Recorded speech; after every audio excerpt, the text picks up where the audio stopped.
Boa noite. É um enorme prazer iniciar hoje com vocês o primeiro webinar da Comissão de Infecção da BTO, a COINT. Esses webinars, organizados pelos departamentos e comissões, é uma iniciativa da BTO, liderada pelo Gustavo Ferreira, atual presidente da BTO, e representa uma enorme oportunidade para a gente trazer aqui temas relevantes para a atividade do transplante. E é um prazer estar aqui, então, abrindo essa série de webinars da COINT. Para quem não me conhece, eu sou Lígia Pierrotti, sou infectologista do Hospital das Clínicas e faço parte da COINT, atual coordenadora da COINT, e gostaria então de apresentar os outros membros da COINT, o Guilherme Santoro Lopes, professor associado de doenças infecciosas e parasitárias da Universidade Federal do Rio de Janeiro, coordenador da consultoria de infecção e transplante de órgãos do Hospital Universitário Clementino Fraga Filho, e divide a coordenação comigo, subcoordenador da COINT. A Raquel Stuck, que é médica infectologista com livre docência pela Faculdade de Medicina da Universidade Estadual de Campinas, Unicamp, professora associada da disciplina de infectologia da Unicamp, coordenadora do grupo de hepatites virais e coordenadora do grupo de infecção e imunodeprimidos do Hospital das Clínicas da Unicamp. Edson Abdala, que é professor associado de doenças infecciosas e parasitárias da Faculdade de Medicina da USP. Daniel Wagner de Castro Lima Santos, médico infectologista do Hospital Universitário da Universidade Federal do Maranhão, e Vanessa Clemente, que é professora do Departamento de Propedêutica Complementar da Faculdade de Medicina da Universidade Federal de Minas Gerais, médica consultora em infectologia de transplante e médica do grupo de transplante de fígado do HC-UF da Federal de Minas Gerais. E nosso primeiro webinar traz um tema relevante, né, o tema de vacinação em transplante de órgãos e tecidos. É um tópico de extrema relevância para a qualidade na assistência de candidatos e receptores de transplante. E eu gostaria de convidar, então, o Guilherme, que divide hoje a coordenação desse webinar comigo, para dar as boas-vindas e apresentar nossos palestrantes. Boa noite, Guilherme. Boa noite, Lígia, obrigado. Boa noite a todos e todas e todos os colegas. Nós teremos, então, hoje duas palestras. A primeira, com o título Atualizações do calendário vacinal do paciente transplantado, será apresentado pela doutora Raquel Stuck, que já foi apresentada pela doutora Lígia. E a segunda palestra será sobre desafios da vacinação para Covid-19 no transplante, que será apresentado pela doutora Ana Marli Sartori, que é médica infectologista com livre docência pela Faculdade de Medicina da Universidade de São Paulo e médica e pesquisadora do Centro de Referências para Imunobiológicos Especiais do Hospital das Clínicas da Faculdade de Medicina da USP. Então, iniciaremos, então, como foi dito, pela palestra da doutora Raquel Stuck, atualização do calendário vacinal do paciente transplantado. Por favor, Raquel. Olá, boa noite a todos. Obrigada, Lígia e Guilherme, pelo convite. Vamos ver se aqui vai dar tudo certo. A tela está aí para vocês, direitinho? Tá, sim. Tá, obrigada, Ana. Bom, então, nós vamos conversar hoje sobre a atualização do calendário vacinal no cenário do paciente transplantado. Então, é atualização, a gente não vai fazer, portanto, um overview de todas as vacinas que são indicadas. Aqui, o meu slide de declaração de conflito de interesses. E para nós iniciarmos a conversa, apesar de ser uma atualização, eu gostaria de relembrar dois conceitos de uma forma básicos e, grosseiramente, nós podemos classificar as vacinas em dois, na verdade, hoje em dia, em três grandes grupos. Então, as vacinas inativadas ou de subunidades, as vacinas de vírus vivo atenuado e as vacinas de instrução gênica de RNA de vetor viral. E, de uma maneira geral, a efetividade das vacinas em imunossuprimidos, né, ainda os dados não são tão exuberantes como nós temos na população imunocompetente, transplante, ainda que tenhamos bastante dados, ainda não como a gente tem na população imunocompetente, e muitas vezes até os dados ainda controversos. Em relação às vacinas atenuadas, em geral, há contraindicação dessas vacinas após o transplante, elas podem ser feitas antes do transplante, mas lembrando que eu tenho que aguardar 30 dias para transplantar o paciente depois que ele recebe uma dessas vacinas. E quais são as vacinas atenuadas? Então, a BCG, a polio oral, rotavírus, sarampo, cachumba, rubéola, varicela, a vacina do zoster atenuada, que é a que está disponível no nosso meio hoje, logo, logo teremos novidade, a vacina de febre amarela e a vacina de dengue. Então, todas essas são de vírus atenuado.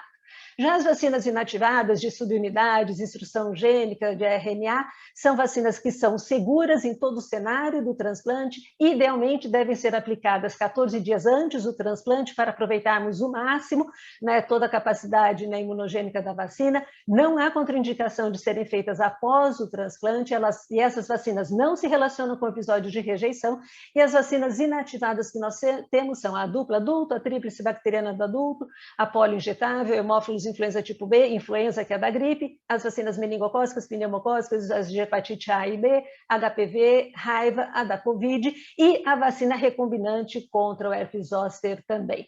E essas vacinas de subunidades, então, antes do transplante é o ideal, mas pós-transplante a gente pode fazer no intervalo entre 3 a 6, 12 meses, onde eu já devo ter uma menor imunossupressão, com exceção da vacina de influenza e Covid, que podem ser feitas já logo nos 30 dias após o transplante, conforme a circulação desses vírus na comunidade.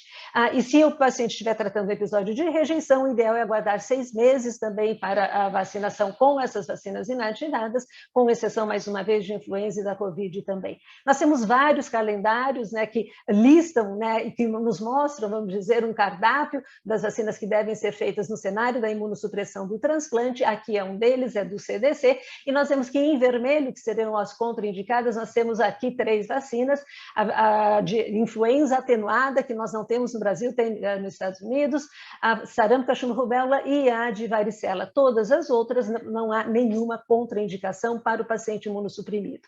Aqui no Brasil nós temos 2 calendários que eu vou destacar, do calendário da Sociedade Brasileira de Imunizações, disponível nesse endereço aqui na internet, né, de livre acesso, e tem lá um capítulo, né, destacado para candidatos a transplante ou transplantados de órgãos sólidos, que relaciona também as vacinas que eles devem fazer. Um outro calendário que nós temos é o calendário que está disponível também no site da internet, no Manual do Centro de Referência de Imunobiológicos Especiais. Nós vamos nos referir a esses centros, né, com a sigla CRI, que são salas de vacina, né, mantidas pelo Ministério da Saúde, portanto, salas de vacina do SUS, que todos os pacientes, né, que se encaixam têm direito, e são salas de vacina que oferecem vacinas de um calendário especial para populações especiais. E os transplantados, está ali anotadinho, eles fazem parte de uma população especial que é contemplada com as vacinas do CRI. Então, aqui no Brasil, esses 2 grandes calendários de vacinação disponíveis para a nossa consulta, e aqui as vacinas que são superponíveis nos 2 calendários, o calendário, né, que está disponível na Sociedade Brasileira de Imunizações, ele tem comentários ali nesse cardápio, né, que fala se é disponível na rede pública, na rede privada, e comentários sobre as doses, indicações e contraindicações. E as vacinas, né, do calendário, né, dispostas aqui no CRI, são as vacinas que estão disponíveis via SUS. E o que nós vamos destacar que nós temos de atualização? Primeiramente, a vacina pneumocócica, né, que vai prevenir os nossos pacientes contra a doença pneumocócica invasiva. E por que é importante prevenir o paciente com doença pneumocócica invasiva? Nós sabemos que a idade é um fator que traz um risco aumentado de doença pneumocócica invasiva, aqui está muito claro, né? Então, acima até de 40 anos, um aumento só pela idade, né, do risco de doença pneumocócica invasiva.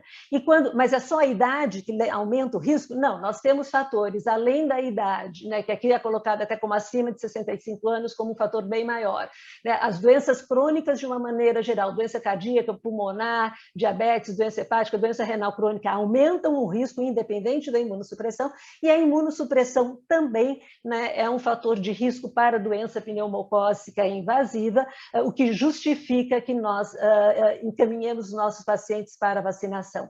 Vários estudos, né, mostram que, conforme a doença imunossupressora, né, é o risco que o paciente apresenta de ter doença pneumocócica invasiva, e o paciente transplantado apresenta um risco 41 vezes maior do que a população saudável de ter doença pneumocócica invasiva, o que justifica a prevenção desta infecção nestes pacientes. Aqui é um estudo, uma revisão sistemática que avaliou o risco de doença pneumocócica invasiva em várias situações de imunossupressão, e aqui a gente vê que em pacientes saudáveis eu tenho, né, uma incidência de 10 casos de doença pneumocócica invasiva para 100 mil habitantes, enquanto que no transplante 465 para 100 mil, o que justifica, segundo os autores, a vacinação contra o pneumococo nesta população. Aqui é um outro trabalho que também mostra que a incidência no transplante de órgãos sólidos de doença pneumocócica invasiva é de 13 a 14 vezes maior que na população geral, a mortalidade é 3 vezes maior nos pacientes transplantados que na população geral, e essas infecções acontecem particularmente nos primeiros 3 anos após o transplante. E quais são as vacinas pneumocócicas que nós temos no Brasil? Nós temos hoje 2 vacinas conjugadas, a Pneumo 10, que era autorizada pela Anvisa para ser feita até 5 anos de idade, está no nosso Programa Nacional de Imunizações, a Pneumo 13, que ela tem autorização para ser feita em qualquer faixa etária de 2 meses até a idade adulta sem limite superior, e a Pneumo 23 valente, que é de uma outra tecnologia, uma outra plataforma, que é uma vacina polissacáride. A vacina Pneumo 13, ela está liberada, né, via SUS, via o CRI, em situações especiais, como nós vamos ver aqui. Então, 4 situações como regra, né, 4 categorias de pacientes, eles conseguem receber a vacina pneumocócica 13 valente, que tem uma resposta superior quantitativamente e qualitativamente em relação à Pneumo 13, e os pacientes HIV, imunodeficiência, os pacientes oncológicos, os pacientes transplantados de medula e os pacientes transplantados de órgãos sólidos, eles têm o direito de receber um esquema completo da vacinação, né, para a doença pneumocócica invasiva, recebendo a dose Pneumo 13 e Pneumo 23 via Centro de Referência de Imunobiológicos Especiais. E esse esquema de vacinação, como deve ser feito? A gente faz a Pneumo 13 primeiro, naquele paciente que nunca recebeu nenhuma vacina, 2 meses depois ele faz a Pneumo 23 e 5 anos depois da Pneumo 23, uma segunda e última dose da Pneumo 23. Aqueles pacientes que já receberam a Pneumo 23 por qualquer motivo, eles devem aguardar 1 ano para receber a Pneumo 13 e depois completam uma segunda dose de Pneumo 13, desde que tenha 2 meses. Uma segunda dose da Pneumo 23, desde que tenha 2 meses da Pneumo 13 e 5 anos lá da primeira a Pneumo 23. E com este esquema de 3 doses, então, uma Pneumo 13 e 2 23, consideramos que o paciente está protegido, então, contra a doença pneumocócica no melhor esquema que temos hoje disponível para eles. Este aqui é um trabalho publicado agora, no final do ano passado, que mostra qual é a resposta do paciente, imunogenicidade às vacinas Pneumo 23 valente e a Pneumo 13 em pacientes transplantados de fígado, onde eu sei que está pequenininho, mas em azul é Pneumo 13, em vermelho, Pneumo 23. Esses pacientes foram divididos em 2 grupos que receberam no pré-transplante um esquema de 2 doses da Pneumo 13, sendo a segunda dose pós-transplante, ou uma dose de 23, com uma programação de fazer outra dose 5 anos depois. E o que os autores concluem, que a gente vê aqui também, que depois, né, da primeira dose, as 2 vacinas são igualmente imunogênicas, mas as 2 perdem a sua capacidade de proteção, mas a segunda dose da Pneumo 13 recupera a proteção induzida com a dose inicial e recomendam, portanto, a vacinação, preferencialmente com a Pneumo 13 para esses pacientes. Destaco novamente aqui a indicação, né, do CDC, onde a gente vê que, na verdade, a vacina pneumocócica que eles colocam lá é a Pneumo 15 e a 20. Vocês vejam que não tem a Pneumo 13, porque ela já está em desuso, né, no hemisfério norte, sendo substituída pela Pneumo 15 e 20, que aumentam, então, os sorotipos, né, que estão incluídos na vacina, mas a 15 e a 20 nós ainda não temos perspectivas de termos no Brasil, acho que nos próximos 2 anos, eu sei que a Ana Maria tem uma notícia diferente. Em relação à vacina da hepatite A, que a gente sempre considerou uma das vacinas mais imunogênicas possíveis, é importante vacinar contra a hepatite A aqueles candidatos ou transplantados que são suscetíveis ao vírus da hepatite A, porque a gente sabe que adultos e imunossuprimidos têm um risco maior de ter uma hepatite grave, uma hepatite fulminante, com indicação de transplante hepático, inclusive, né? E, portanto, a vacinação deles é obrigatória, desde que suscetíveis, eles têm direito no SUS. Mas, entretanto, vários trabalhos têm mostrado que no paciente imunossuprimido ele perde a proteção contra a hepatite A 5, 6 anos depois do transplante, e vários trabalhos têm mostrado, tentado alternativas ou fatores preditores de não resposta. Este trabalho, ele fez um estudo randomizado, tentando ver se uma terceira dose teria benefício em termos de proteção, e infelizmente viram que não, uma terceira dose não acrescenta proteção no paciente aqui transplantado de rim, e ele também coloca uma revisão dos artigos que tentam avaliar esses outros não são randomizados, mas que eles avaliam fatores de não resposta ou resposta ruim em relação aos imunossupressores, e parece que para hepatite A, o uso de tracolimos parece que estaria implicado aí numa resposta subótima à vacinação. Então, o esquema de 3 doses não aumenta a proteção, e outras estratégias, então, de imunização e de manter até, né, a proteção contra a hepatite A deve ser sempre pensado no paciente transplantado. Em relação à HPV, é uma outra vacina que os nossos pacientes têm direito a receber, via CRI também, né? Nós temos que lembrar que as mulheres transplantadas têm um risco de 20 a 100 vezes maior de neoplasia cervical intraepitelial, homens e mulheres transplantados também apresentam maior risco de câncer anogenital. É uma vacina que pode ser feita já acima de 9 anos, e via CRI, ela é feita nas mulheres até 45 anos e nos homens até 26 anos, e sempre no esquema de 3 doses no paciente imunossuprimido. Trago aqui 2 artigos nacionais que mostram, esse aqui do grupo de Fortaleza, que estudou a prevalência de HPV de alto risco, né, oncogênico e atipia, em material colhido, né, intranal e cervical de mulheres transplantadas de rim, mostrando, né, um aumento da prevalência do HPV de alto risco nas mulheres transplantadas, justificando daí, então, a necessidade da vacinação.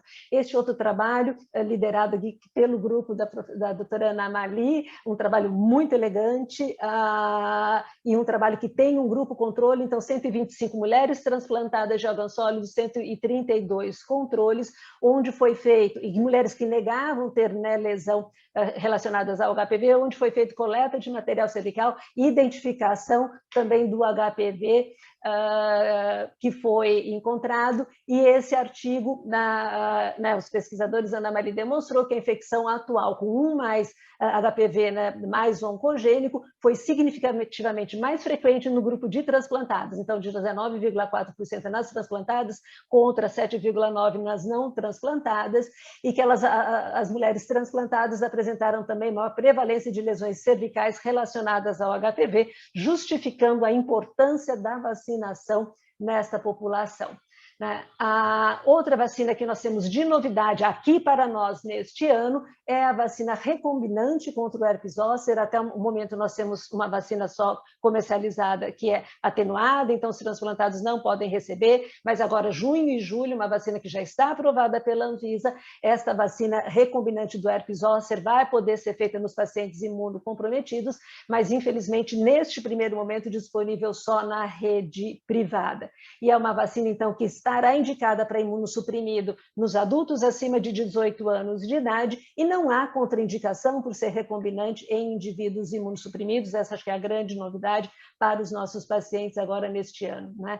Então, lembrando que as vacinas inativadas, idealmente, elas devem ser feitas, né, até 2 semanas antes da imunossupressão, antes do transplante, mas elas podem ser feitas depois também, preferencialmente após o 3º mês. Né, que é quando a gente tem uma estabilização com doses mais baixas da imunossupressão.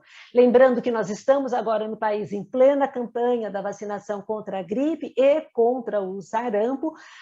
Iniciou nesse mês de abril, né, a vacina da gripe em idosos com 60 anos ou mais, então os nossos pacientes transplantados ou listados que tenham mais de 60 anos já podem ser vacinados, assim como todos nós profissionais da saúde, e os nossos pacientes em lista ou já transplantados abaixo de 60 anos devem ser vacinados já a partir do dia 2 de maio. E teremos simultaneamente a vacinação contra o sarampo, lembrando que a população nossa, né, de transplantados não pode receber essa vacina, mas os profissionais da saúde, sim, desde que não gestantes e não sejam imunossuprimidos, também no mesmo período aqui da campanha do Ministério da Saúde. E quando a gente fala em vacinação, né, no cenário do transplante, a gente tem que lembrar da vacinação dos conviventes, tanto domiciliares, familiares, quanto, né, os profissionais da saúde, e essas vacinas, tríplice viral, varicela, influenza e a polio injetável, se indicada, estão oferecidas para os conviventes também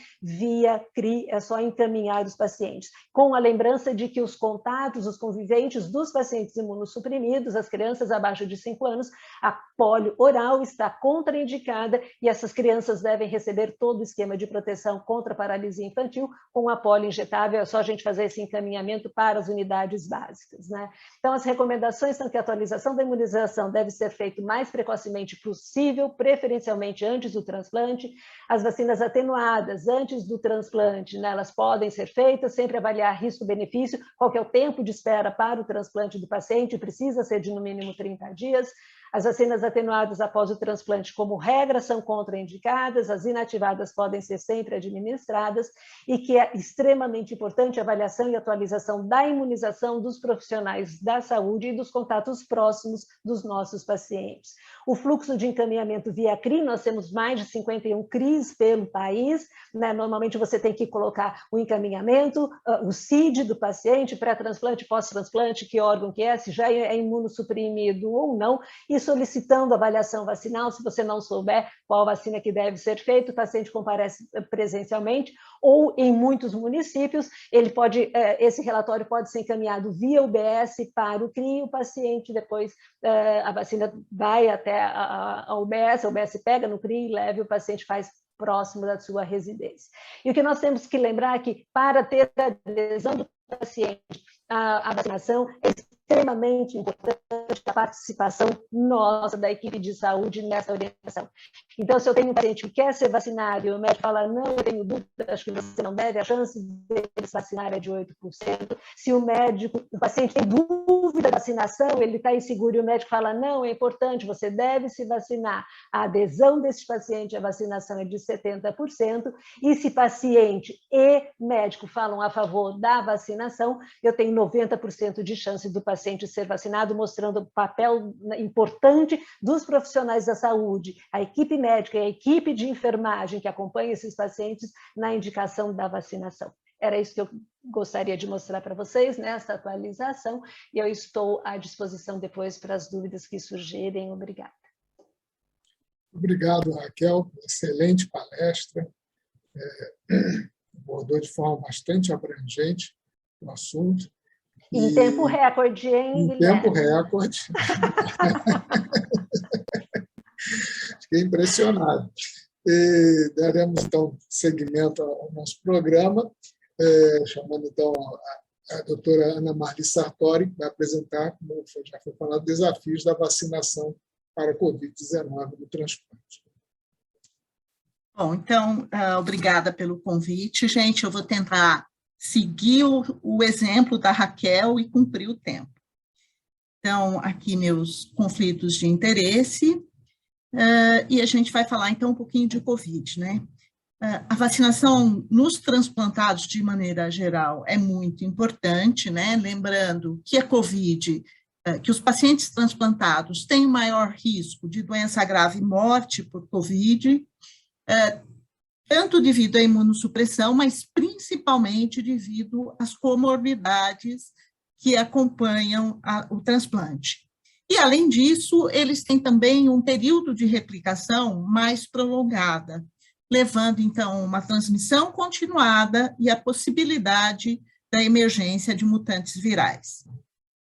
Então, aqui, só lembrando, as vacinas COVID disponíveis comercialmente, hoje nós temos 36 vacinas aprovadas em pelo menos um país do mundo, sendo que 10 são aprovadas pela Organização Mundial de Saúde.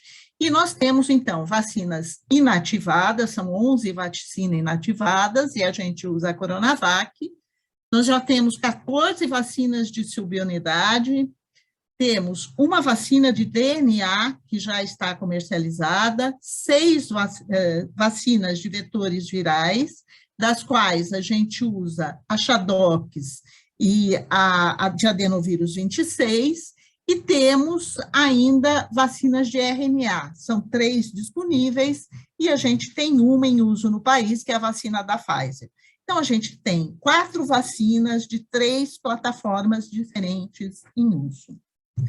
Bom, com relação à imunogenicidade das vacinas em transplantados, é importante lembrar que os transplantados foram excluídos dos ensaios clínicos de vacinas e que, portanto, todo o estudo em relação a transplantados foi iniciado em fase 4.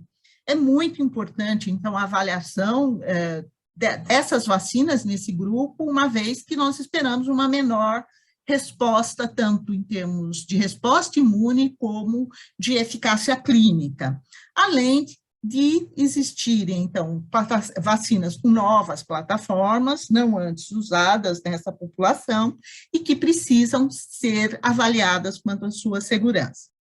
Bom, no início, a maioria dos estudos relatavam as vacinas em imunodeprimidos como um todo, e aos poucos foram surgindo, então, estudos com transplantados mais especificamente. Essa é uma revisão recentemente publicada, que avaliou 24 artigos em transplantados de órgão sólido, e observou, então, uma menor resposta humoral com resposta subótima após 2 doses. Então, a soropositividade após 2 doses variou de 8% a 66% nos transplantados de rim, 10% a 47% em pulmão, 18% a 62% em coração e 37% a 80% nos transplantados de fígado. De maneira geral, todos os estudos têm mostrado menor resposta nos transplantados renais e melhor resposta nos transplantados hepáticos. Nesse estudo, as vacinas avaliadas eram principalmente vacina de RNA, e 2 estudos avaliaram vacina de vetores virais. A menor resposta teve associado a um menor tempo pós-transplante, a maior idade, menor taxa de filtração glomerular, uso de MMF, altas doses de corticoide e de drogas antimetabólicas. Também foi observado menor resposta de células T, com menor produção de citocina efetora e menor produção de linfócito B de memória. Dos transplantados renais, em um estudo, 35 não desenvolveram resposta nem humoral, nem celular. Enquanto outros estudos demonstraram que pode haver resposta celular na ausência de anticorpos. Alguns desses estudos relataram diminuição de proteção com o passar do tempo pós-vacinação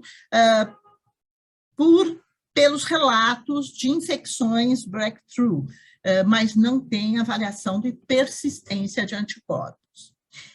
Essa outra revisão sistemática com meta-análise avaliou especificamente transplantados renais e pacientes com doença crônica em hemodiálise ou diálise peritoneal, em comparação a pacientes saudáveis. A imensa maioria com vacinas de RNA, mas 1% desses participantes receberam vacinas de vetores virais. Foi realizada, então, sorologia após a 2ª dose, nesses participantes em que os renais crônicos e transplantados eram mais velhos que os saudáveis, e em relação aos transplantados, na meta-análise de 3 estudos envolvendo mais de 1.800 participantes, a taxa de soroconversão foi de 26%, com intervalo de confiança de 15% a 37%.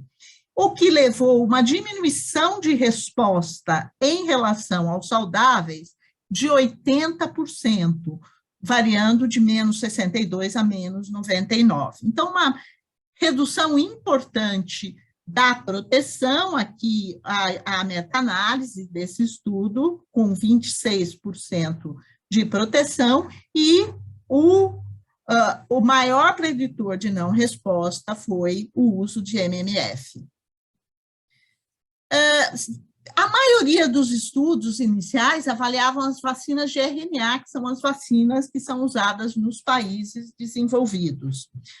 Porém, aqui no nosso meio, nós temos interesse particular nas vacinas inativadas. E temos alguns estudos, eu vou relatar alguns aqui, um realizado na Turquia, um estudo observacional envolvendo 48 transplantados de fígado e rim e controles, e com idade média de 36 anos e que eram soronegativos antes da vacinação. Os transplantados receberam ou Coronavac ou Pfizer, conforme a preferência do paciente. E os controles profissionais de saúde receberam Coronavac. E foi dosado, então, a IgG anti-S, com o kit da Abbott, 4 semanas após dose 1 e após a dose 2. O que se viu, então, em termos de taxa de soroconversão? Os saudáveis tiveram 100% de soroconversão após a segunda dose, com a Coronavac, enquanto que os transplantados tiveram soroconversão de 67% após a segunda dose, com a Coronavac, e com a vacina da Pfizer de 82%.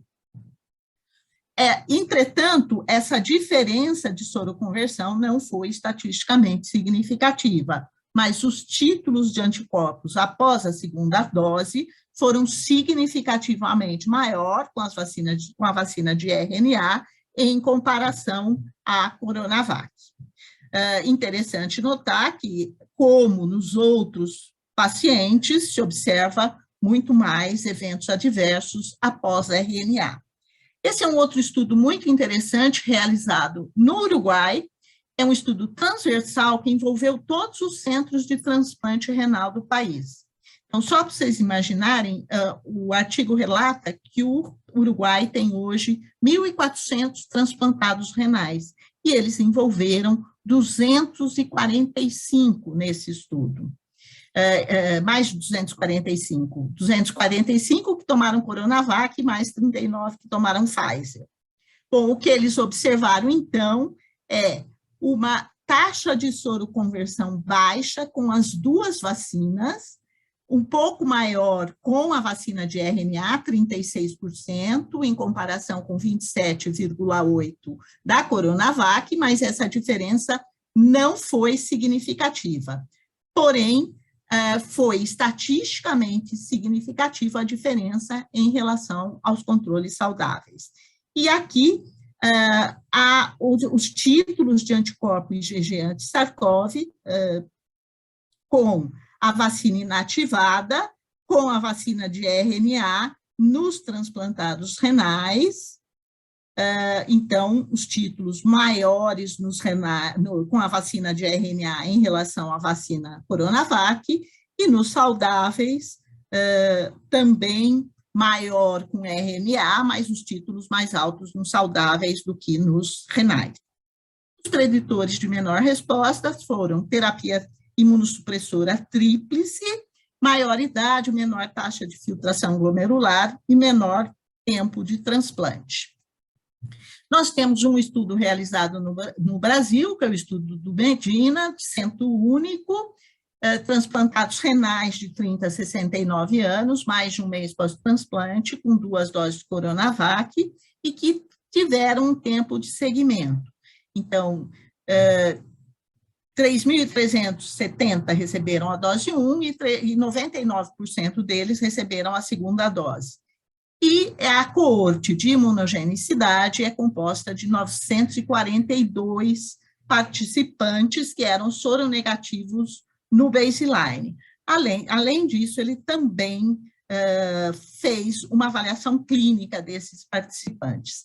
Em relação à imunogenicidade, então, da Coronavac, ele observou que só 15% tornou-se positivo após a primeira dose, e essa taxa aumentou para 43% em relação, após a administração da segunda dose. Em termos de títulos de anticorpos, após segunda dose, quando ele considerava todos os positivos, os títulos de anticorpos não eram maiores do que após a primeira dose. Mas aí, quando ele separava aqueles que tinham sido positivos após dose 1, esses tinham títulos muito mais altos de anticorpos do que aqueles que só positivaram após a segunda dose. Bom, esses estudos, então, com a vacina de Coronavac, mostram que, embora ela seja um pouco inferior às vacinas de RNA, todas as vacinas têm uma menor imunogenicidade nos transplantados. Com relação à administração da terceira dose de vacina, que passou a ser recomendada assim que se observou uma menor resposta nessa população e doença mesmo nos vacinados, nós já temos também uma revisão sistemática que avaliou a terceira dose em transplantados de órgão sólido, principalmente, de novo, com a vacina RNA, mas tinha um estudo da vacina da Janssen. Então, a dose 3 foi administrada entre 50 a 70 dias após a dose 2 e foi realizada a sorologia 2 a 4 semanas após. E o que se viu é que, com exceção de um estudo, que é este de transplantado renal que usava Belacet, todos os outros observaram uma melhor resposta após D3, e a gente passou a ter, então, uma resposta total de 50%. Então, sai lá do 26% para os 50%, melhora bastante. E dos soronegativos após a segunda dose, 22% soroconverteram. Tem um estudo também em transplantado renal que já faz terceira dose após 2 doses de Coronavac.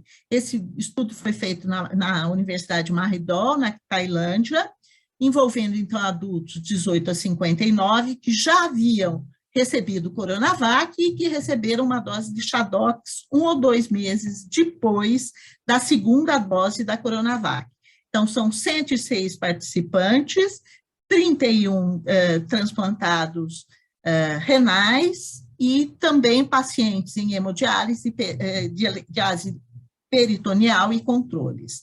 Os transplantados eram mais velhos e tinham mais comorbidades, além da imunossupressão, diferentemente dos outros grupos. Então, em relação à dosagem, à sorologia pós-terceira dose, houve um aumento de títulos de anticorpos em todos os 3 grupos, porém, soroconversão nos transplantados renais ficou de 39%, enquanto nos outros grupos de 100%. E neutralização positiva, só 16% no grupo dos transplantados renais. Então, aqui a gente vê nesses estudos, então, os títulos de anticorpos anti-RDB, aqui o grupo de transplantados, após V2 e após V3, então a gente vê um aumento de título, a proporção de neutralização muito baixa, com poucos estando acima do nível de corte considerado de neutralização, e também uma produção de interferon que não teve grande modificação em relação ao pós-V2. Bom, também nesse estudo se observou mais eventos adversos nos transplantados com a Chadox do que com a Coronavac. Alguns estudos avaliaram quarta dose de vacina COVID administrada pouco tempo após a dose 3, numa tentativa de aumentar ainda mais os títulos de anticorpos e melhorar a soroconversão. Então, esse primeiro estudo foi realizado na França e envolveu transplantados renais com resposta sorológica fraca, após a D3, fraca definido por esse limiar. Então, eles fizeram a D4 um mês após a D3 e usaram vacinas de RNA, seja da Moderna ou da Pfizer. A sorologia mostrou aumento do título de anticorpo após D4, então, de média de 16 foi para 145, 50% conseguiu alcançar o limiar de 143, sendo que 48% dos que receberam Pfizer e 52% que receberam a RNA Moderna apresentaram os títulos maiores que os limiares após a D4. Porém, os títulos de anticorpos foram maiores após a Moderna do que após a Pfizer. Isso já foi demonstrado também em estudos em imunocompetentes, com uma melhor efetividade e melhor imunogenicidade da vacina da Moderna em relação à vacina de RNA da Pfizer.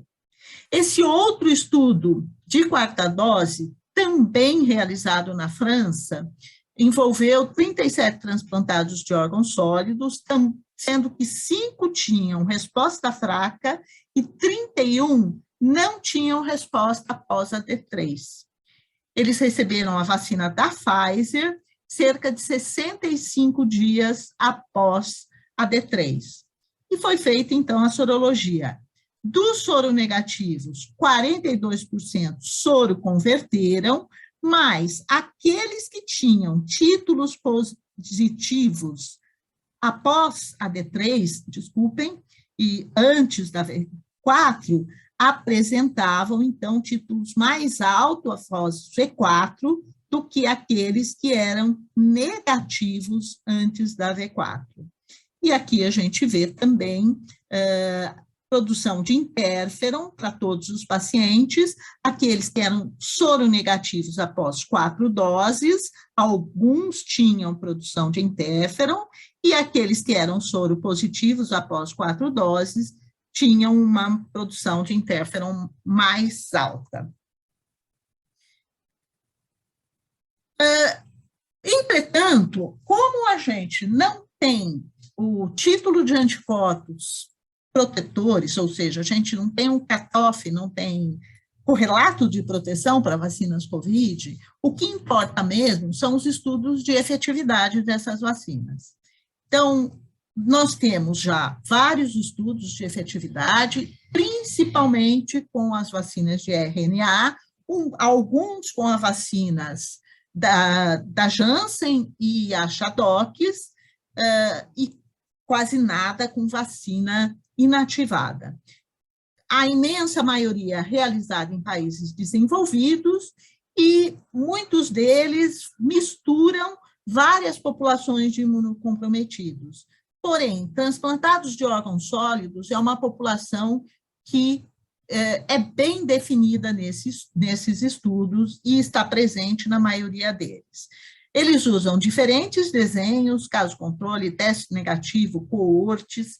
A imensa maioria tem curta duração, menos de 7 meses de seguimento, foram realizados no primeiro semestre de 2021 e também tem diferentes desfechos, mas todos demonstraram uma menor efetividade da vacina COVID nos imunocomprometidos em comparação à população geral ou imunocompetente para todos os desfechos. Então, o resultado desta avaliação, desta revisão, que envolve todos os imunocomprometidos, a gente vê em azul, então, a efetividade nos imunocomprometidos sempre maior do que nos imunocompetentes em verde. Então, entre imunocomprometidos variou de 63% a 87%, enquanto que nos imunocompetentes variou de 78% a 95%. Então, menor efetividade no grupo de imunocomprometidos. Esta coorte, que está incluída naquela revisão, avaliou especificamente a efetividade em transplantados de órgãos sólidos. E eram transplantados renais, e é um banco de dados de transplante renal e de COVID do principal provedor de saúde pública do Catar, bancos com abrangência nacional. Então, eram transplantados renais sem COVID prévia, foram incluídos 782 transplantados, sendo que a maioria tinha pelo menos uma dose de vacina, e são vacinas de RNA, todos receberam vacinas de RNA. E o que ele observou foi um aumento da efetividade, tanto para a infecção como para a doença grave, com o passar do tempo após a D2, com a melhor efetividade aqui contra a infecção, 74%, e contra a doença grave, 85%, 84%, já com mais de 45 dias de vacinação. Então, nesse estudo, a vacina de RNA teve uma boa efetividade, principalmente contra a doença grave.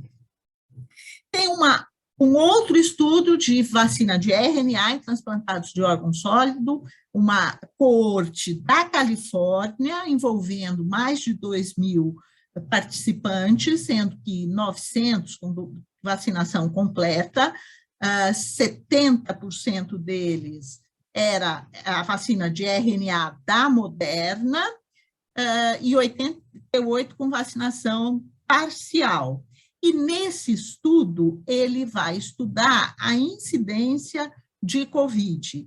Então, o que ele encontra, uma menor incidência nos vacinados em relação aos não vacinados, então uma redução de 80%, ou seja, uma efetividade de 80%, e aqui no canto superior à direita, a gente pode ver, então, a curva de Kaplan-Meier com a diferença entre os vacinados e não vacinados em relação à incidência de COVID. E morte só foi observada nesta coorte entre os não vacinados. Nos Estados Unidos, ainda, uma rede do CDC, com 7 planos de saúde, que está avaliando a efetividade das vacinas, avaliou hospitalizações por COVID mais de 14 dias após a segunda dose das vacinas de RNA, no período de janeiro a setembro de 2021. Envolveu mais de 69 mil adultos imunocompetentes e mais de 20 mil imunocomprometidos de diversas naturezas. E o que ele encontrou, então? Em geral, a vacina de RNA foi menos efetiva nos imunocomprometidos, 77%, em relação aos imunocompetentes. A efetividade variou de acordo com a idade, embora tenha caído pouco nos imunocomprometidos mais velhos, também variou de acordo com a vacina e, finalmente, variou bastante de acordo com a doença de base, sendo que os transplantados de órgãos sólidos e os transplantados de células-tronco foram os que tiveram a menor efetividade, de 59%, variando de 38% a 73%. Esse estudo é o estudo mais recente que avaliou as vacinas de RNA e de vetor viral da AstraZeneca em transplantados de órgãos sólidos no Reino Unido e também pega o período pré-Ômicron. Então, os desfechos estudados foram infecção e o risco de morte após teste positivo para a COVID. Então, é uma coorte retrospectiva nacional de transplantados maiores de 16 anos, usa 4 bancos de dados nacionais de transplante, de COVID, vacinação e mortalidade, e envolve mais de 43 mil transplantados de órgão sólido. E o que ele encontrou? Em primeiro lugar, em relação à infecção, quando ele analisou a coorte como um todo, ele não encontrou uma diminuição de incidência nos vacinados em relação aos não vacinados. Quando ele avaliou por vacina, ele também não encontrou. Então, nesse estudo no Reino Unido, não houve diminuição de infecção nos transplantados vacinados com vacinas de RNA ou Achadox. O segundo desfecho, desculpem, era a sobrevida, e ele encontrou uma maior chance de sobreviver nos vacinados em relação aos não vacinados, uma diminuição de risco de 20%.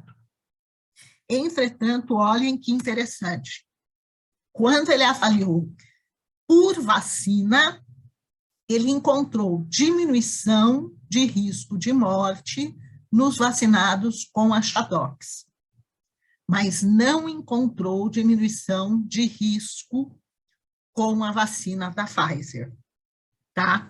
Então, aqui o hazard ratio passa pelo 1.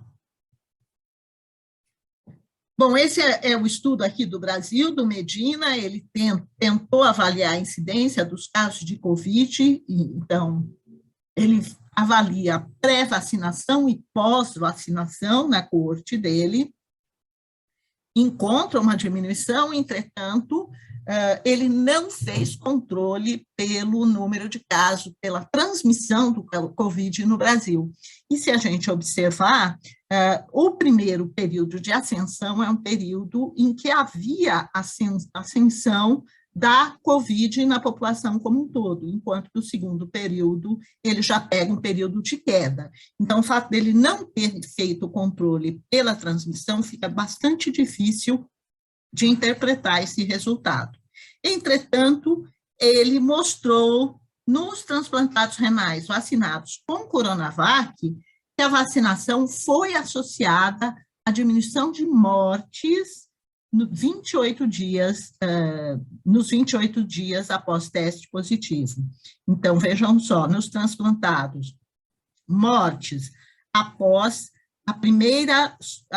após ter recebido uma única dose, 24%, 34% nos primeiros 15 dias após a segunda dose, e nos que foram totalmente vacinados, 22%, e nos não vacinados, 25%, então houve aqui uma redução, que não chegou a ser estatisticamente significativa.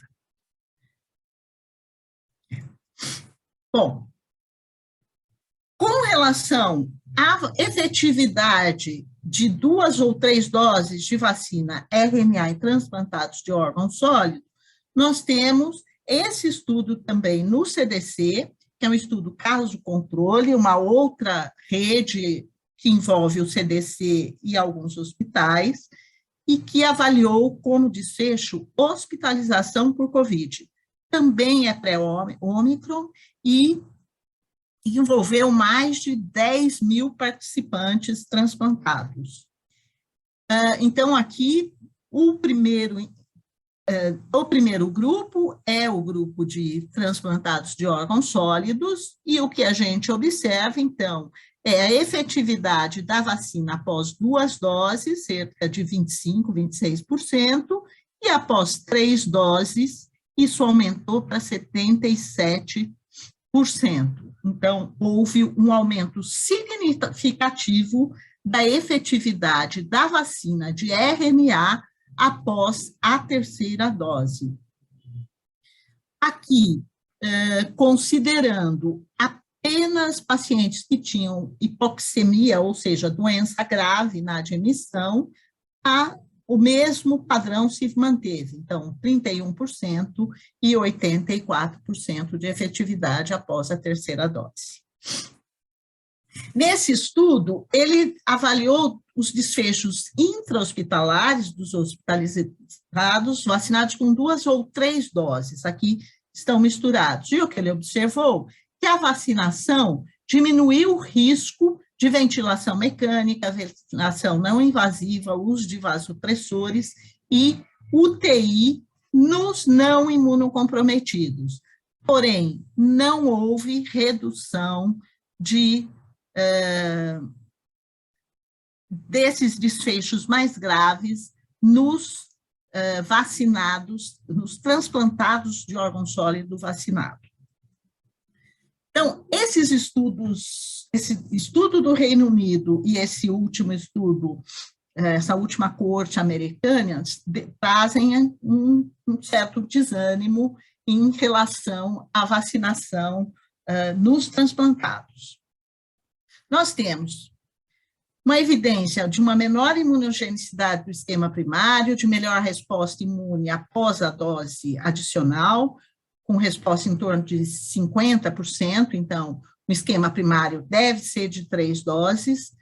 Há claramente uma diminuição de efetividade das vacinas em comparação com a população geral, porém, nós temos uma melhor efetividade após a dose adicional, passando de 29% para 77%, e nós temos infecções com o passar do tempo após a vacinação, o que, junto com a redução dos títulos de anticorpos observados na população de imunocompetente, leva à necessidade da 4ª dose neste período de 4 a 6 meses após a vacinação.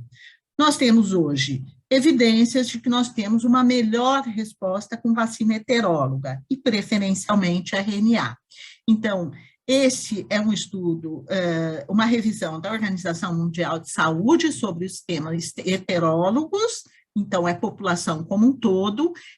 Esse primeiro grupo, então, é para a vacina inativada e ele compara vacinas, o esquema homólogo de vacina inativada e esquema heterólogo. Então, vetor mais inativada, inativada mais vetorial. Então, quando se faz esquema heterólogo com inativada e vetorial, é melhor começar com inativada. E, finalmente, o esquema que começa com inativada e termina com RNA, que é esse aqui, que é o melhor esquema, então, para vacina inativada. O reforço, 3ª e 4ª dose com a RNA, é melhor do que com vetorial. Aqui, para a vacina vetorial, o melhor esquema é vacina vetorial com RNA, e aí tanto faz a ordem, e, finalmente, para as vacinas de RNA, o ideal é fazer o reforço ou com a própria RNA ou com vacina vetorial. Em termos de recomendação geral de vacinação em transplantados, então, idealmente, vacinação no pré-transplante, porém, com a última dose 1 ou 2 semanas antes do transplante. Pós-transplante, momento ideal de vacinação é considerar o risco de vacinação e a chance de resposta imune. Idealmente, não antes de 1 mês após o transplante ou 3 meses se houve depressão de células T ou B. Se há em tratamento, se está em tratamento de rejeição aguda, deve-se adiar no mínimo por 1 mês. Lembrando que os transplantados de células-tronco que foram vacinados no pré-transplante devem ser revacinados no pós-transplante.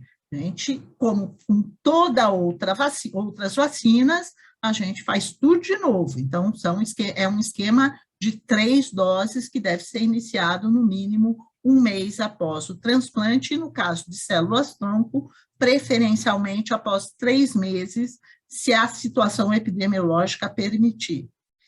A questão de ajuste de drogas imunossupressores para vacinação não é recomendado para transplantados, tem sido tentado principalmente em pacientes reumatológicos, mas não é recomendado para os transplantados. Se tiver COVID, esperar um mês, e se teve uso de monoclonais para o tratamento, deve-se esperar até 3 meses. Os testes sorológicos pós-vacinação continuam não recomendados, mesmo que seja para conduta em relação à vacinação. E o que é importante lembrar é que essa é uma população extremamente vulnerável e que, portanto, deve-se manter o uso de medidas de proteção individual e a vacinação completa de domiciliares e contatos próximos. Eu vou interromper por aqui, porque eu acho que eu já passei muito do tempo. Excelente, né? Ana e Raquel, excelentes apresentações. Eu queria até estimular quem estiver nos assistindo, essas apresentações ficam gravadas, elas ficam no site disponível da BTO, mas a gente tem pessoas participando, e se elas quiserem fazer comentários ou perguntas, a gente tem aí talvez uns minutinhos, se a gente passar aí 10, 15 minutos do nosso tempo para a gente conseguir discutir, não vejo problema, mas então convido a todos para participar. Mas eu gostaria de, quanto à apresentação da Raquel, né, que nos trouxe as novidades, acho que destacar, né, Raquel, um trabalho que a gente vem fazendo e vem fazendo na COINTE, assim, a importância do papel médico, né, que maneja o paciente transplantado e o paciente que está em lista, dele mostrar a importância e sensibilizar o paciente da importância da vacinação, que isso conta muito, né, para a vacinação. E eu fico pensando assim, o que a gente deve fazer, né? O que a gente pode fazer para melhorar isso. Então, acho que reforçar, né, que a gente tem, inclusive, uma relação das vacinas que os pacientes devem ser encaminhados em lista, que é o melhor momento, né, para a gente iniciar. E acho que essa talvez seja a melhor maneira, facilitar os fluxos de encaminhamento, como você colocou, né? A gente tem o Centro de Referência de Imunobiológicos Especiais, e também a gente tem a rede básica de saúde, que faz várias das vacinas, que também a gente precisa que eles estejam em dia, né? Eu acho que você trouxe um ponto aí fundamental, não sei se você quer comentar alguma coisa, ou se o Guilherme quer comentar alguma coisa a respeito. Eu não coloquei aqui, viu, Lígia? Eu tinha um slide até que mostrava no site, né, da BTO o caminho para chegar nesse... Quase um checklist que a gente fez, está no site, mas com a mudança do site, eu vou confessar que eu não consegui fazer esse slide daí para hoje. Mas o site está desafiador. Eu tive dificuldade, vou confessar. Mas se a gente colocar... Mas o que eu fiz daí? Colocar na lupinha do site, né, vacinação no transplante, ele já remete ali, e ali tem... só não está incluída a Covid, mas tem daí as outras vacinas todas. E daí, o que eu vejo muito, Lígia, outro dia, por exemplo, uma residente nossa, que era da gastroclínica, ela me mandaram depois, ela pegou esse checklist e ela checou tudo. Eu quase morri, porque ela já tinha passado comigo, né? Mas ela pôs todas. E daí tinha varicela, tinha a zócera, uma coisa que falou, ai, meu Deus do céu.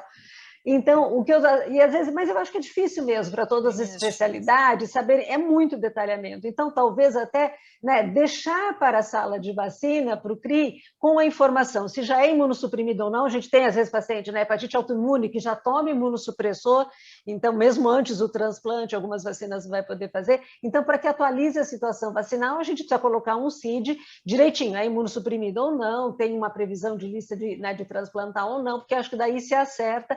E e traz, acho que talvez, mais comodidade até para quem vai encaminhar, né?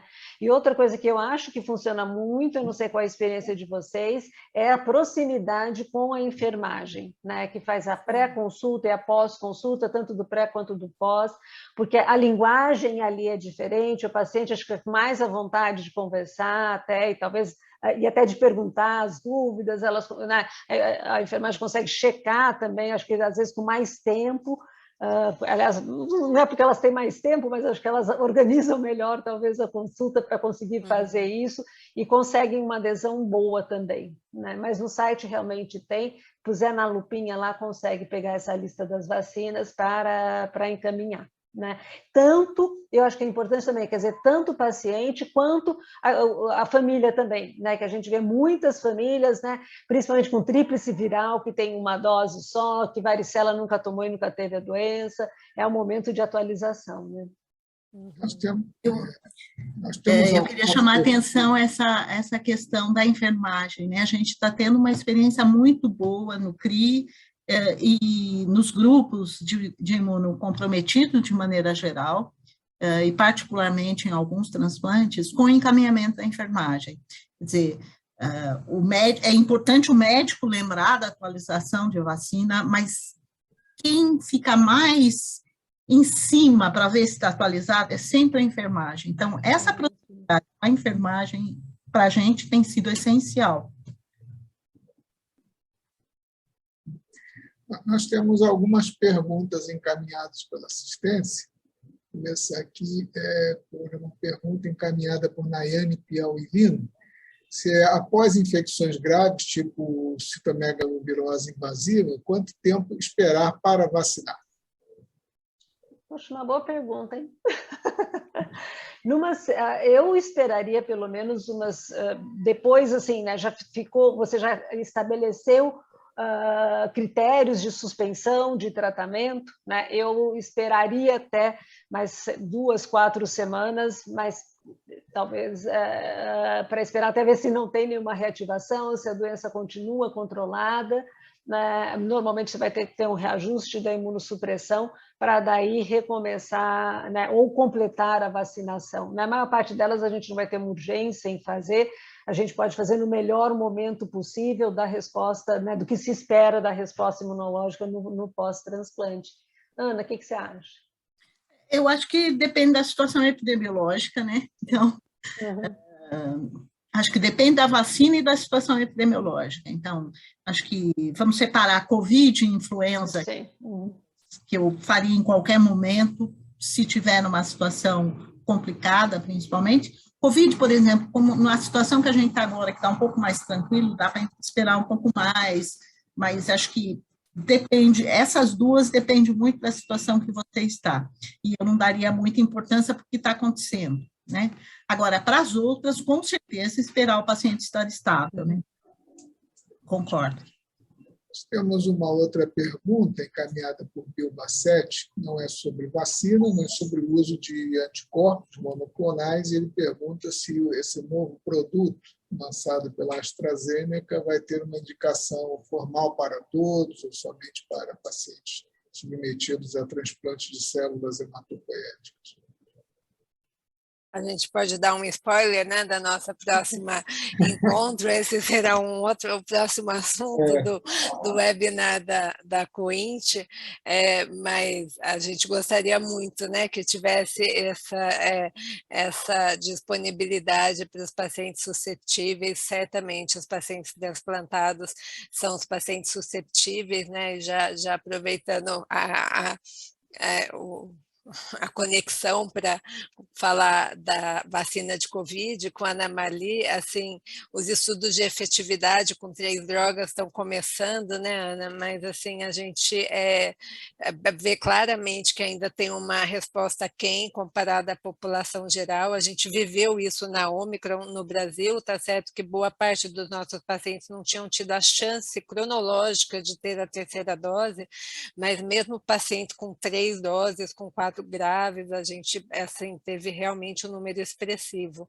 E nesse sentido, Leandro pergunta, um transplantado renal que já teve Covid também precisa tomar as 4 doses? Acho que isso... Bom, Ana, desculpa. Eu respondo, depois você dá a sua opinião. Toma tudo, quer dizer, a gente, na hora de indicar o número de doses, a gente não considera ter tido Covid antes. Deve tomar todas as doses que são recomendadas, independente de Covid. Isso vale para todo mundo, né? Para qualquer doença, né? Quem tem a vacina para prevenção, a doença assim, precisa vacinar. Não necessariamente, né? Alguma em geral. Hepatite B você não vacina mais, né? Mas Covid influenza. A gente faz, né? E para os transplantados é importante, porque a resposta é ruim, então tem gente já pensando em quinta dose, né? Então, se a gente entrar hoje no up-to-date, vocês vão ver que o esquema que eles apresentam lá já é de 5 doses, né? Com uma quinta dose 4 meses após a quarta dose. Ninguém está fazendo ainda, mas já está se propondo. Então, na dependência de como andar a pandemia, isso pode pegar, né? Ana, e aqui eu vou lançar, concordo com você também, acho que tem que fazer, aliás, imunocompetentes, imunodeprimidos, né, mesmo tendo tido a doença, deve completar o seu esquema vacinal, recomendado pela idade, e aí eu vou fazer só uma provocação, e na verdade quem colocou este tema foi o Pedro Halal, e eu me aproprio da fala dele no sentido de que e é algo que é internacional ainda, né, da gente ficar contando o número de doses que se faz no esquema da Covid, né, contra a Covid, que isso a gente não faz com nenhuma outra vacina, né? Você não faz, né, o paciente que vai repetir até, por exemplo, imunossuprimido, que repete o esquema de hepatite B porque ele não fez o anti-HBs protetor, você não fala que ele, eu estou fazendo a 7ª dose de hepatite B para ele, você fala na segunda do segundo, né, o segundo esquema, tal. Ninguém conta que tomou 35 doses, eu vou tomar minha 35ª vacina de gripe, né? Você fala que eu vou tomar a vacina de 2022, né? Então, nesse sentido, eu acho que a gente já tem 1 ano de vacinação contra a Covid, né? Aqui no nosso meio, no Brasil, 15 meses já. E talvez, eu tenho até falado, é assim, os idosos imunossuprimidos receberão a primeira dose de 2022, né? E talvez tenham que receber uma segunda dose em 2022 também, né? Enquanto os outros 60 menos ou que não são imunocomprometidos, talvez, isso a gente ainda não está claro, uma dose anual, né? Porque essa coisa eu acho que traz muita confusão, né? Essa coisa de quinta dose, sexta dose, e traz, acho que até um certo descrédito, né? Mas precisa de tanta dose, então é melhor não vacinar, né, para a população. Eu tenho visto isso muito com a 4ª dose entre os idosos, com essa fala, né? Eu acho que era 2, depois passou 3, agora são 4. Não é 4, é a primeira dose de 22. Você não está tomando gripe de novo esse ano? Agora, de qualquer forma, eu acho que as vacinas, assim, a gente precisa de novas plataformas ou coisas novas para o imunossuprimido. Você não acha, Ana Mali? Eu não sei se... Eu não vi dado nenhum ainda com as vacinas, né, tipo proteicas, né, que elas são uma esperança de ter uma proteção mais duradoura, né, para a população em geral. E agora, nos imunossuprimidos, eu não vi nada, mas eu acho que essa primeira fornada de vacina, essa primeira geração de vacina, independente das plataformas disponíveis, ainda deixam a desejar nesta população, né? E nesse sentido, acho que se a Ana também quiser, acho que a gente, no que a gente tem hoje, né, vendo que as melhores respostas são de esquema heterólogo, e se a gente deveria priorizar um esquema específico para o paciente imunodeprimido, para o paciente transplantado, olhando para uma melhor resposta, né? Por exemplo, não temos a Moderna, né, mas a gente poderia fazer como estudos com vacinas de influenza, que dobram a dose, né? O que tem aí no horizonte para a gente, enquanto não vem novas plataformas com melhores spikes, talvez, também podem ajudar.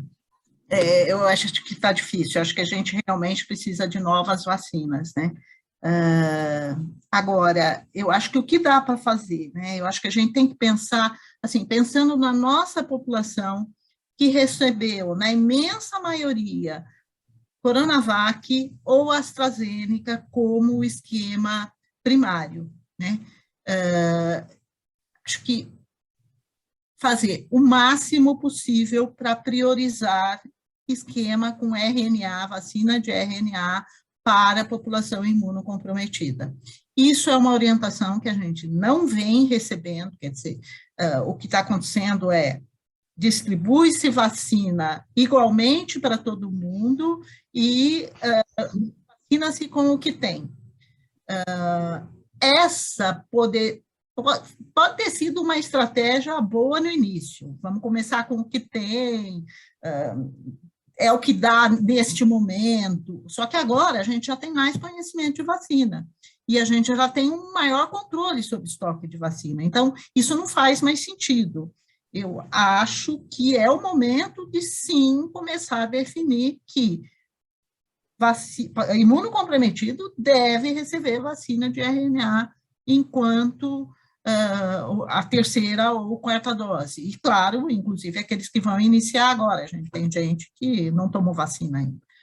Mas isso não está sendo feito. Então, mesmo no CRI é difícil a gente fazer isso, porque muitas vezes a gente não tem a vacina de RNA. Então, a gente tenta reservar a vacina de RNA para imunocomprometido, mas nem sempre é possível, tá? Porque eu não consigo estabelecer uma política local, isso tem que ser uma coisa... Diretriz. Uma diretriz, né? Agora, se, assim, das poucas vezes, talvez, que esse Ministério da Saúde acertou, né, foi na recomendação, né, da vacina ser feita, né, na terceira dose e na quarta dose, né? Que o Ministério deixa isso muito claro, que preferencialmente deve ser feita RNA mensageiro ou vetor viral, né?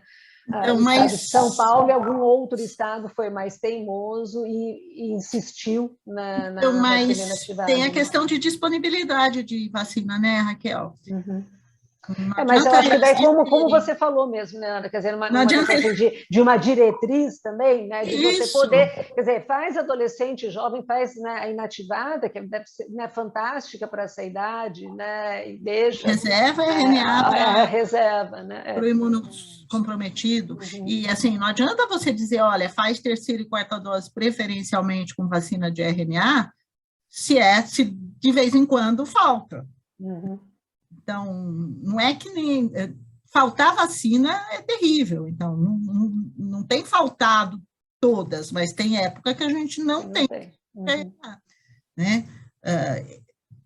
Este mês passado, a gente fez preferencialmente a AstraZeneca ou Janssen, porque era o que tinha. Então, aqui ainda continua sendo assim, Campinas, quase não está chegando assim. Pfizer. Mas tem muita Coronavac, viu? Ontem no tem muita Coronavac. Que faltou antes. Ele tomou então, 4 Coronavac. A compra de vacina foi muito atrapalhada, né? Quer dizer, tinha decidido que não ia mais comprar Coronavac, faltou Coronavac, inclusive para completar esquema de quem já tinha iniciado o esquema primário, tinha tomado uma dose, não tinha como completar esquema, e aí depois aparece esse monte de Coronavac. Talvez fica... estoque nenhum. Talvez fique aqui para a gente a incumbência, né, de tentar, junto às sociedades, a gente via a BTO e em parceria talvez com a SBI, com a SBIM, de uma diretriz para paciente imunodeprimido e deixando bem claro, acho que agora os estudos se somando, a nossa impressão, que na verdade era uma impressão inicial, ela vem se consolidando com os dados, né, eu acho que a gente consegue trabalhar dessa maneira, porque nos parece que a gente caminha para uma situação de conviver com o vírus, né, e não de eliminar o vírus e outras vacinas, enquanto não aparece, a gente vai ter que lidar com as que a gente tem da melhor forma possível.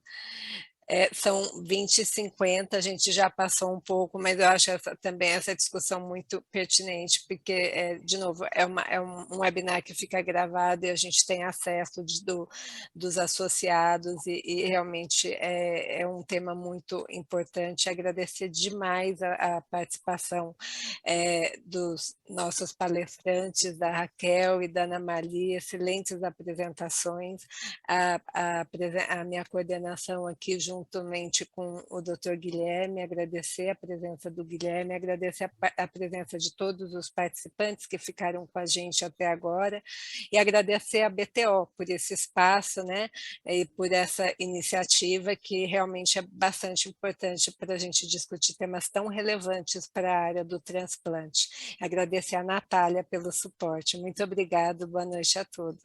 Boa noite. Obrigada, boa noite. Boa noite. Feliz Páscoa para todo mundo. Feliz Páscoa. Feliz Páscoa. Feliz feriado.